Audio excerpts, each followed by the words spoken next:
Welcome to Virtual Worship with Community Unitarian Universalist Congregation. I welcome you to this post-Christmas meditative worship service. Actually, Christmas is traditionally 12 days, hence the song about the 12 days of Christmas. So it's actually not post-Christmas.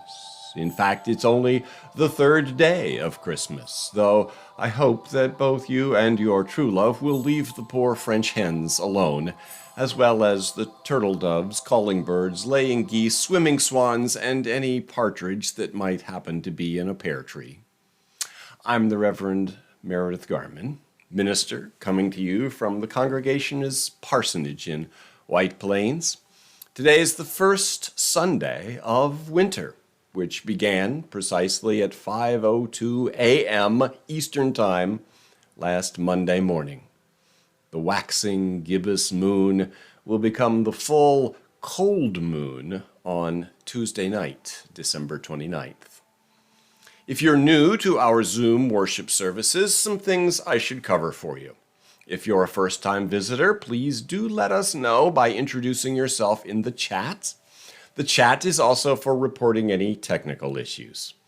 When you send a chat, remember to make sure that you are sending to all attendees and panelists and not just to panelists, so everyone will see your message. You will find the order of service on our website, CUUCWP.org, which also has a phone number you could use to call in by phone if for any reason your audio isn't working well. For December, our Share the Plate funds will go to the Coachman Family Center. We're able to take contributions via PayPal for your pledge, the plate share, and the Minister's Discretionary Fund. And I will mention that the Minister's Discretionary Fund, which has been so generously funded, is almost depleted. The very real hardship cases that I have been able to assist with this fund will so appreciate what you can give. Find the donate button on the homepage at cucwp.org. And on the first Sunday of each season, we dedicate our chalice to our first principle, which we covenant to affirm and promote, the inherent worth and dignity of every person. Hi, I'm Joe Majak. As the chair of the board for this congregation, I welcome you. Who wants to have some fun? You are invited. Terry Kung and the CUUC past primetime dancers invite everyone to participate in a congregation dance video. All are welcome to contribute videos or photos to the project. Just go to the December 20th, 2020 eCommunitarian, that's the eCommunitarian for December 20th, and click on the link for instructions. Or track down Terry Kung and she'll help you out. Videos and photos should be submitted by Friday, January 1st. How about that for some high stepping into the new year? Now it's time to light our chalice. I invite you to light your chalice along with me as I light mine.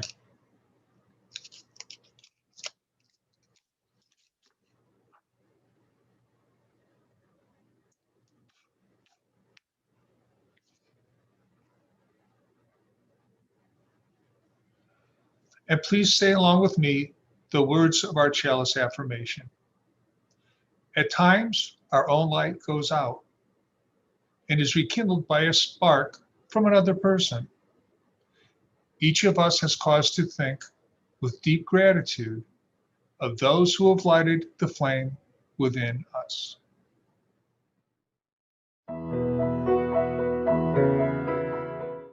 European Unitarianism emerged from the Protestant Reformation zeitgeist of the 16th century.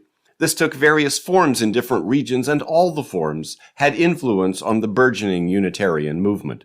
In Germany, where Martin Luther began the Reformation in 1517, there was a pre-existing resistance to Catholic Church power. Medieval Germany, called the Holy Roman Empire, though it wasn't holy, wasn't Roman, and wasn't an empire, resented the financial demands from the Roman Church, resented foreign influence from the Pope, and Holy Roman Empire kings had been pushing back for centuries before Martin Luther came along. Luther's success lay in harnessing this resentment against papal power and influence into sympathy for his religious vision. In Italy, on the other hand, the impetus for Reformation was different. There, the Renaissance, with its reclamation of classical Greek and Latin learning, was a bigger factor. When Italian intellectuals who had been reading Plato and Aristotle took up questions of church doctrine, they tended to do so in the academic pattern to which they were accustomed. They gathered in discussion groups. One such group, calling itself the Neoplatonic Academy, flourished in Naples for 6 years between 1535 and 1541. The group included Bernardo Ochino, mentioned earlier because his works helped liberalize Poland's Queen Bona, mother of Transylvania's Queen Isabella. This Neoplatonic Academy called into question church teachings on such subjects as Christ's vicarious atonement, the virgin birth, the divinity of Jesus, the resurrection, and the Trinity. Meanwhile, in northern Italy, centered around Venice, another version of the Reformation emerged.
Our service is recorded today. You can still share your joys and sorrows in the chat, but I will not be able to say them out loud later in the service. For our invocation, I offer the poem The Winter Bird by Jones Very.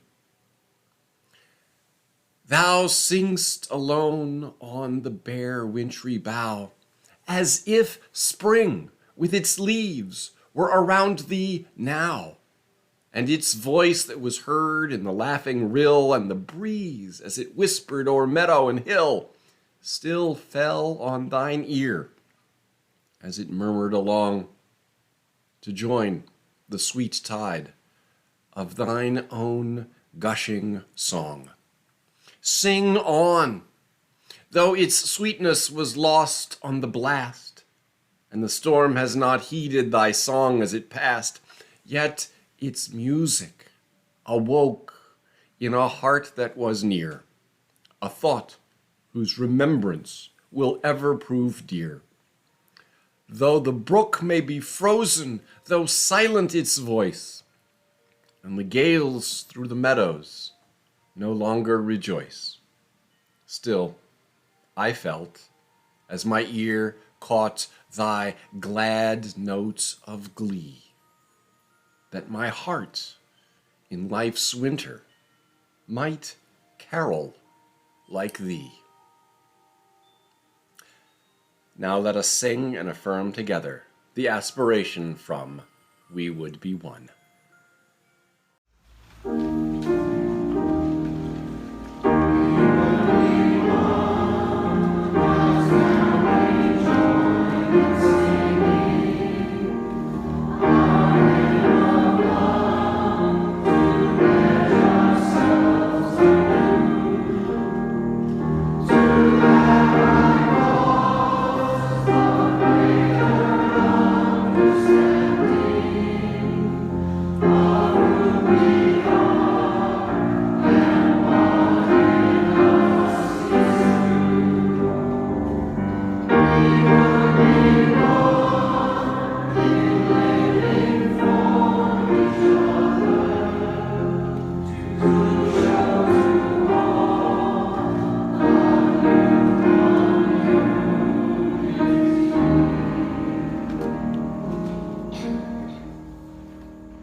The mission of Community Unitarian Universalist Congregation is the covenant of this congregation.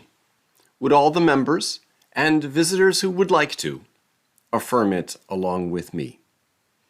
We covenant to nurture each other in our spiritual journeys, foster compassion and understanding within and beyond our community, and engage in service to transform ourselves and our world.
Hello, I'm Audra Russell.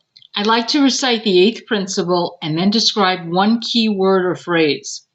We, the members of Community Unitarian Universalist Congregation, covenant to affirm and promote journeying towards spiritual wholeness by working to build a diverse, multicultural, beloved community by our actions that accountably dismantle racism and other oppressions in ourselves and our institutions. Today's key phrase is ourselves and our institutions. Conscious and unconscious personal racism result because we have all been subjected to a process of socialization that shapes our racial identity. Knowingly and unknowingly, these individual racism behaviors contribute to systemic racism expressed in our institutions. The eighth principle calls us to seek greater knowledge and understanding of ourselves and accountably act to transform ourselves and our institutions by dismantling racism and other oppressions. Will you pray with me?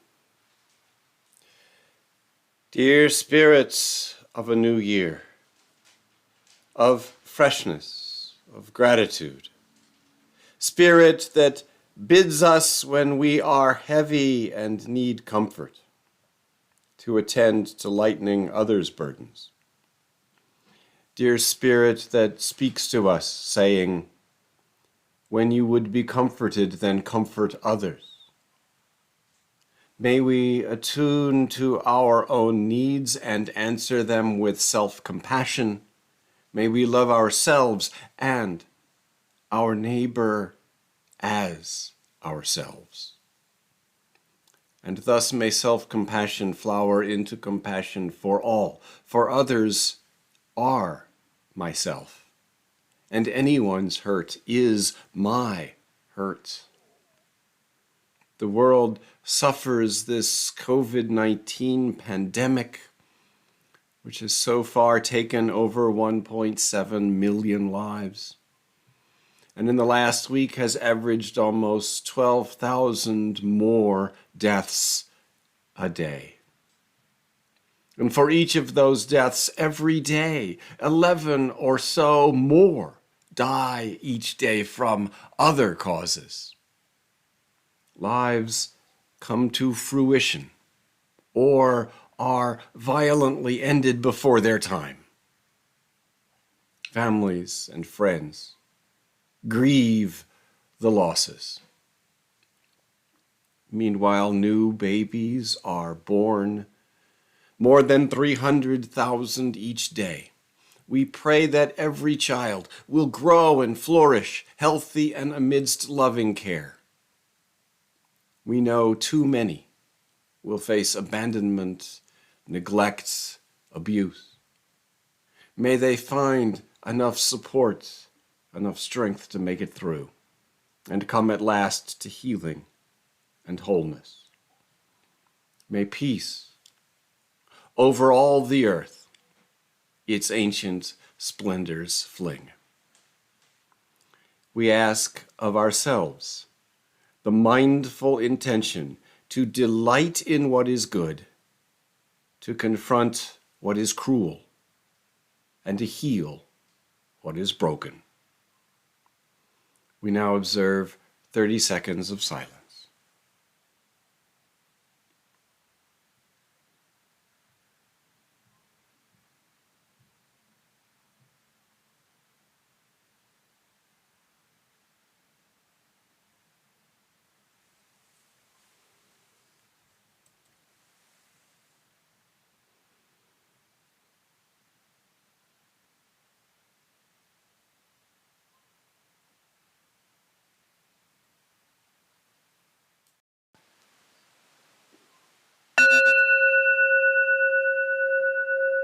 Blessed be. Amen.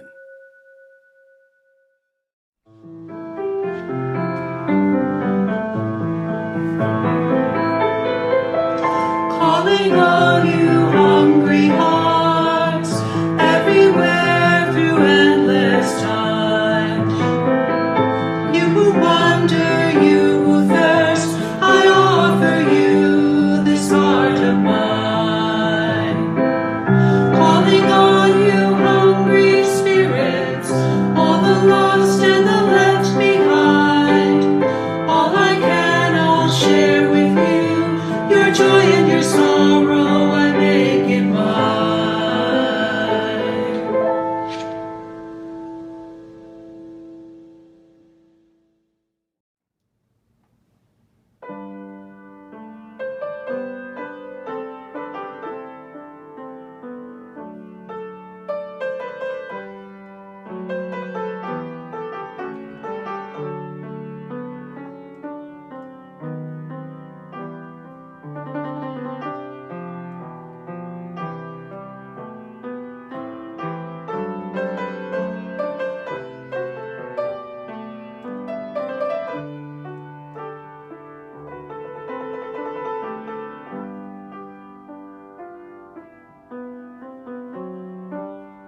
For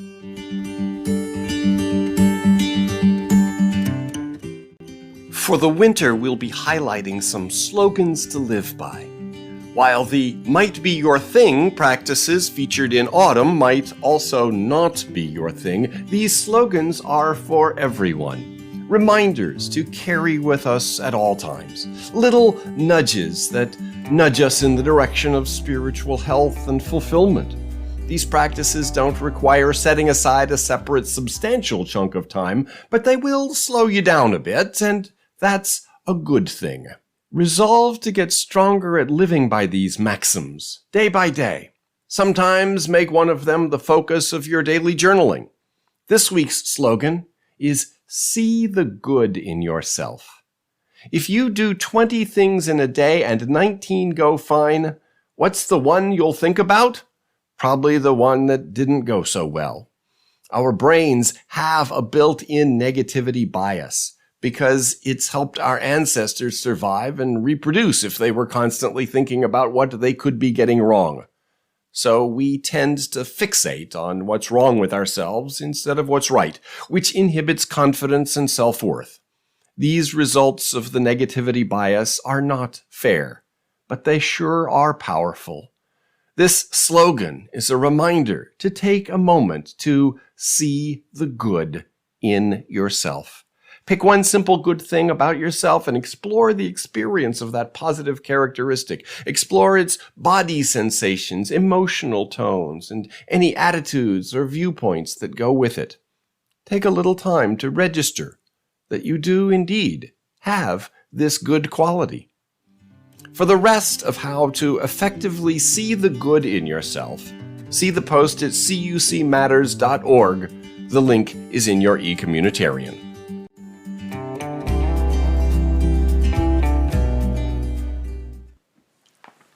I wanted to offer a metta meditation today. That's M-E-T-T-A with 2 T's. It's the Pali word for loving kindness.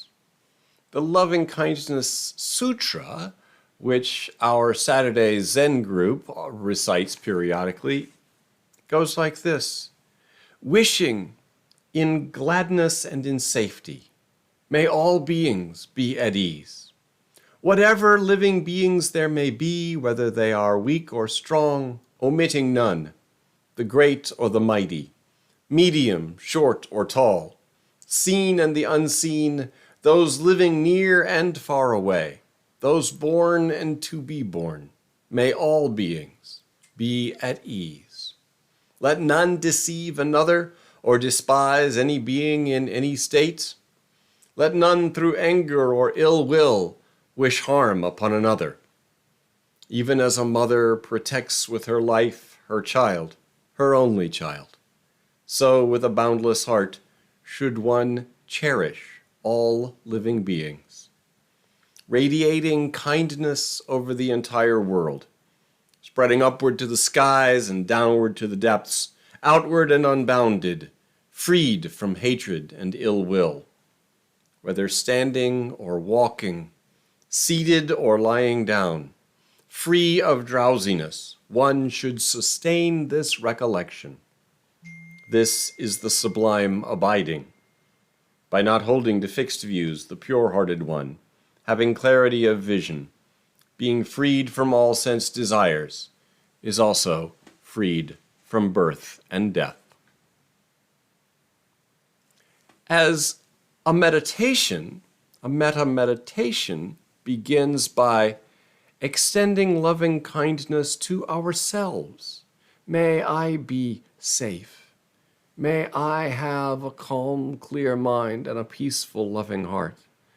May I be physically strong, healthy, and vital. May I experience joy and love, wonder and wisdom in this life, just as it is. Or in the version in our hymnal, number 1031, may I be filled with loving kindness. May I be well. May I be peaceful and at ease. May I be whole. After letting that sink in for a few moments, Imagine loving kindness pouring forth from your heart to someone else. And repeat to yourself the words, filling in you or their name in place of I. Then send your loving kindness out over an inclusive we, and then send it out again over a broader and more inclusive we. As I was preparing to offer a loving kindness meditation, I discovered that my colleague, Unitarian Universalist minister, Reverend Kristen Psaki, had made already a very lovely one. So we'll use hers. She will invite you to use the chat box to type into the chat as you enter the experience of your loving kindness. And please do, as you may be moved to. At one point, she refers to the Foothills community, and for us, just replace that with our White Plains congregational community. A little exercise of the loving kindness muscle strengthens it, and in turn brings us peace and purpose. And she'll also have us sing those verses from hymn number 1031 as we go through. The spiritual path is one of continually softening the ego's protections and defenses, of opening ourselves to the truth that we are not separate beings, but facets of the oneness, of the all. With the sending of loving kindness to ourselves and to others, we cultivate a tender connection that feels joyful. After the loving kindness meditation, there'll be an interlude from Adam, and then we'll have a macaw meditation from another one of my colleague Unitarian Universalist ministers, and this one, my spouse, Reverend Laura Kim Joyner. This one is a narrative meditation in which you imagine yourself as a macaw, experiencing what a macaw would experience. When it comes to other species, there are two opposite mistakes that we commonly make. We over-anthropomorphize them, regard them as just like us, and fail to respect them in their difference. Or we under-anthropomorphize them, assume they are nothing like us, that they don't think, don't have real emotions, that they don't love and don't suffer. But these are the same two mistakes that we make with our fellow humans, too. We sometimes fail to respect real differences, and we sometimes fail to appreciate how alike we are. The most important capacity we have for connection, for love, and for justice is imagination. We imagine what others think, feel, and need in their difference from us and in their sameness. Our imaginations are liable to get it wrong, but we keep stretching and tuning them. By having us imagine what it's like to be that macaw, to go through the hard parts, the suffering that macaws go through many times. Laura Kim helps us develop our capacity for connecting to other beings, humans and non-humans, across the differences and through the similarities. First, here's the metta meditation from Reverend Kristen Psaki. Loving kindness, or metta, is unconditional, inclusive love, a love with wisdom. It has no conditions. It does not depend on whether someone deserves it or not.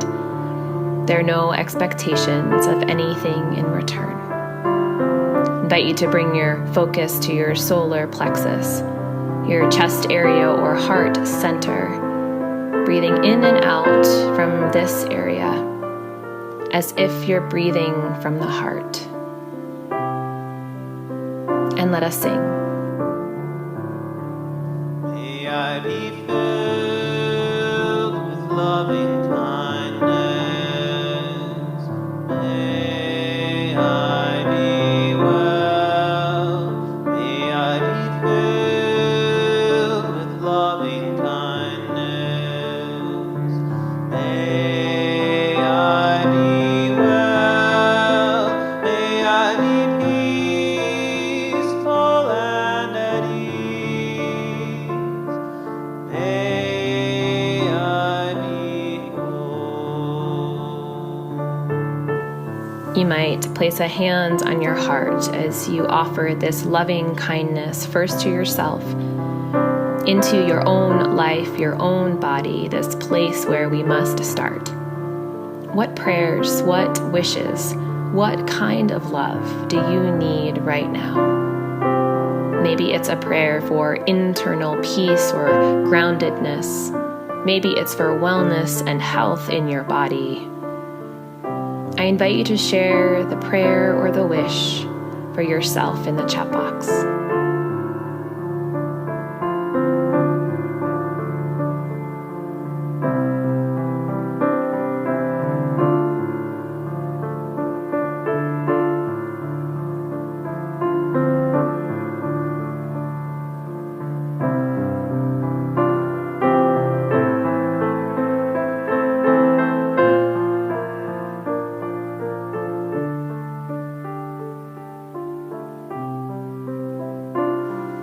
And let us sing. May you be filled with loving kindness. May you be well. May you be filled with loving kindness. May you be well. May you be peaceful and at ease. May you be whole. Now extending this loving kindness to someone outside of yourself, to a loved one or to a friend, to someone within our Foothills community you know is at high risk, or perhaps to a stranger who you imagine is especially struggling in this moment. I invite you to share their names in the chat box, adding a prayer or a wish if you choose.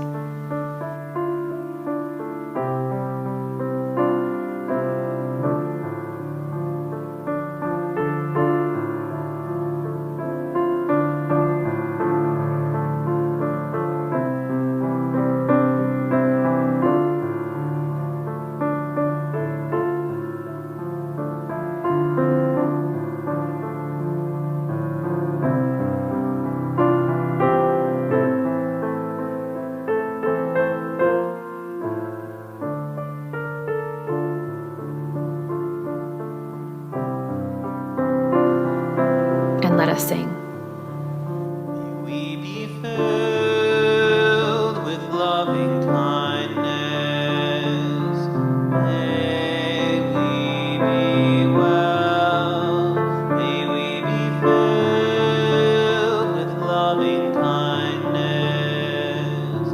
May we be well. May we be peaceful and at ease.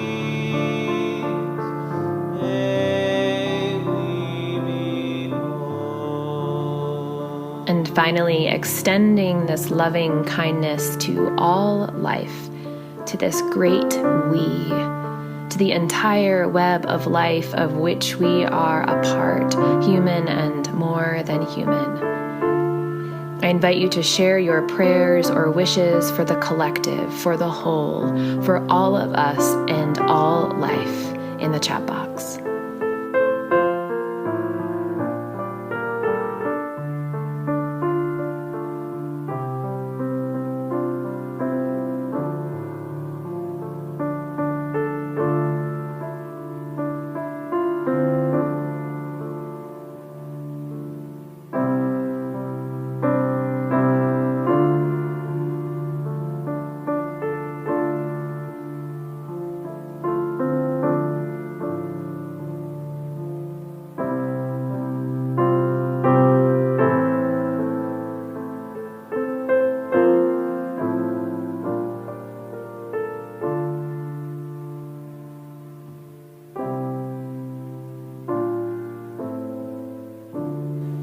Amen, and may it be so.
You never tire of the view from where you perch.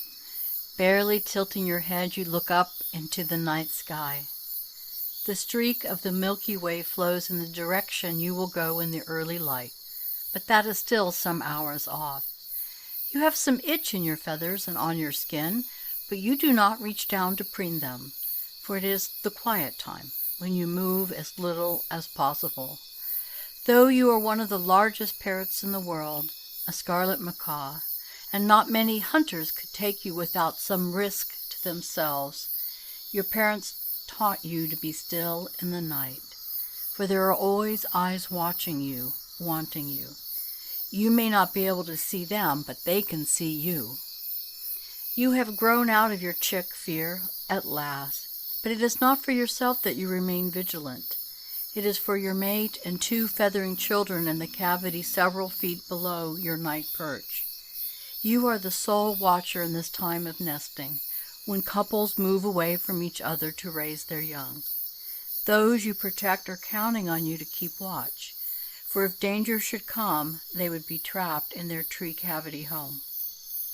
You can still rest, because only 1/2 of your brain sleeps at a time, while the other half remains alert. With your foot tendon locking mechanism, you expend no energy to perch. so you are both watchful and restful. You tilt your head to the other side as a soft wind tussles your feathers. In the far distance you see the white sliver flying slowly up out of the tops of the tree branches. You breathe deep, glad of the company of this familiar friend, for it means that brighter light and warmth is not far away with the coming day. You wish your mate was here with you, so that you could lean into her, mixing her smell with that of the 1,000 flowers adorning the many trees around you. One more growing and shrinking of the white sliver, and then your children will be out of the cavity, and you can watch the dancing of the white starbirds together through the long, dark hours. Content with the memory of children long gone, and the bright future for these two current youngsters, your eyelids droop, and soon you are asleep, and then into dream time. Your feathers fluff as images of rich seeds and bright flowers slowly move across your consciousness, and then you have a flash of a memory from decades before, when you were the age of your current chicks. You had no siblings, for one had died in the egg, and another had been taken horrifyingly in front of you by a forest falcon. Your mother and father had been out foraging for you both, and had been gone when that fierce death had come. You can still remember your mother's cries when she came to the nest and found her youngest gone, and how both parents had growled at the slightest provocation for several days afterwards. The dream turned darker, for now you recall your mother's solitary moans when your father failed to return one afternoon. You were hungry, but there was no food in mother's crop, for father had not come. You began to cry, and mother covered you with her wings as she had when you were egg fresh. But the hunger and fear lingered throughout the night and into the many weeks afterwards. Your wings flick as the moon rises, acting out a chick's begging behavior, and you jerk awake. You see now that the sky is lighter, though your heart is heavier than before the dream. Mother never knew what had happened to father, but when he had gotten older, she had said that she suspected it was the two-legged one. Sometimes they climbed high into the trees and set sticky vine traps to take parrots from their homes and families. You shake your whole body with the sound of rushing feathers brushing against one another, trying to rid yourself of any lingering fear and loss. Forest falcons and two-leggeds had to be watched carefully, for they would take what was yours and leave you with a torn heart. But not today, you promise yourself and your family as you bow your head to the brighter light gathering below the moon. You hear a soft cluck from the nest home, for your mate has heard your feathers shaking. You call back, ever so soft, only for her and the chicks. You then hear a bustle of feathers, and there, oh, so darkly red and wondrous, you see your beloved come out of the cavity and walk towards you. You step towards her as well, and then comes the most pleasurable beginning of any day. You bury your beak in her neck feathers and hers in yours, fluffing your feathers in delight. It's as if your two bodies have become one, beaks moving over feathers entwined, the mutual preening itself a promise of commitment and care. The sun's flight is now more visible, and then with a playful nip at your mate, both your feathers sleek, and then still as if one, you jump off the branch and fall into the river gorge. It takes a few beats, but soon you are flying wingtip to wingtip. You can feel the air move with every wing flap of hers, and it is as if you were still touching one another, still preening. This flying with a mate is ecstasy, and you give voice to it with a loud call that sounds far over the flowing forest. Your mate joins you, and you know that many other living beings can hear you, and that knowing wraps you in a web of belonging, power, and purpose. You now fly quiet, for there is a long flight and day ahead of you. The two chicks now eat more than they will as adults, so quickly are they growing, and the flowering trees you favor are some distance away. They used to be closer, but the two-leggeds have been violent to this area. You wonder if this will be the last season you can use this nest home. Perhaps this is what the hard dream time was telling you. Time to go with the new family, as far as one can go, just so it wouldn't be your last family. The sun is now quite warm and high above the trees when you return to nest home, your crop bulging and your heart beating hard, not just from the flight, but from the strong purpose to give of yourself so life could come from life. You land high in the tree and your mate a bit lower. She slowly moves towards the cavity while you both look carefully around to see if there might be danger. Seeing none, she slips silently into the cavity. It is a large space, so you soon follow, calling the name of each chick in turn as you enter. They call out your given name in between gulping breakfast down from their mother, and then it is your turn. It is like all burdens have lightened as you empty your crop into theirs. So great is the satisfaction to care for these two. You climb up to the entrance, keeping watch while you hear murmurs and clucks below you. You imagine your chicks bowing their heads and holding their wings out as mother nibbles on the many sheath-enclosed feathers, helping them to break free so that the feathers can grow. The children follow their mother's lead, returning the nibbling to each other, to their mother, and to every piece of chewed wood around them. Unable to resist this preen ball of love beneath you, you back down and offer your beak and body to the other three. Then you are struck by a vision, as if a dream. One day soon, the four of you will be flying wing to wing, and others of your kind will join you as in the olden days, your flock line stretching from nearly suns rising to suns falling, an extension of the living, breathing forest beneath you. And once again you recall your mother's words. No matter the grief and loss, never give up on the power of love.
Thank you for being with us.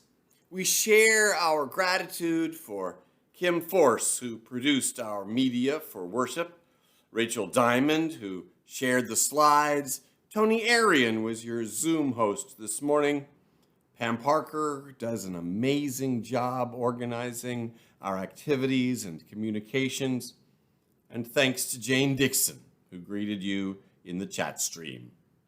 We remind everyone that our virtual pledge drive is underway and ask that you please contribute generously as you are able to help fund the work of our congregation at this unprecedented time. We also encourage you to check out the wonderful congregation dance party project underway and consider contributing a photo or video by Friday, January 1st. You can find information in the newsletter link on our website, CUCWP.org. You can also find Zoom login information and links to activities on our website calendar.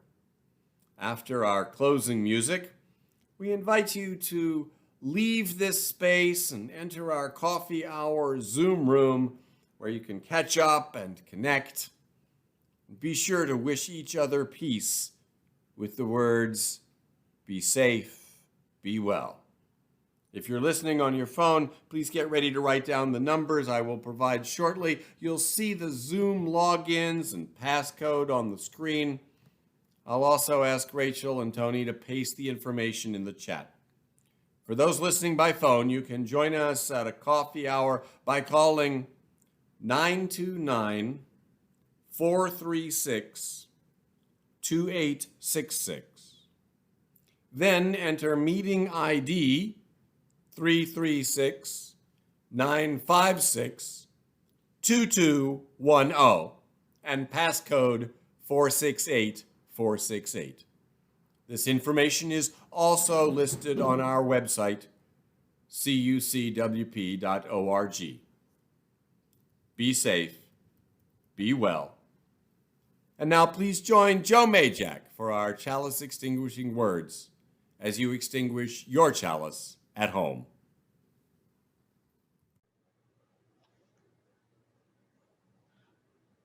Please say with me these words as we extinguish our chalices. We extinguish our chalice, and the spark of divinity that recognizes the worth and dignity of all beings, we carry with us now into the world.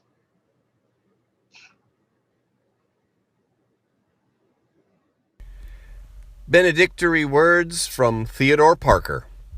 Be ours a religion which like sunshine goes everywhere, its temple all space, its shrine the good heart, its creed all truth, its ritual works of love, its profession of faith divine living. Go in peace. If you've got troubles, then I've got them too. There isn't anything I wouldn't do for you. If we stick together, we can see it through. 'Cause you've got a friend in me. Yeah, you've got a friend in me. Now some other folks might be a little bit smarter than I am.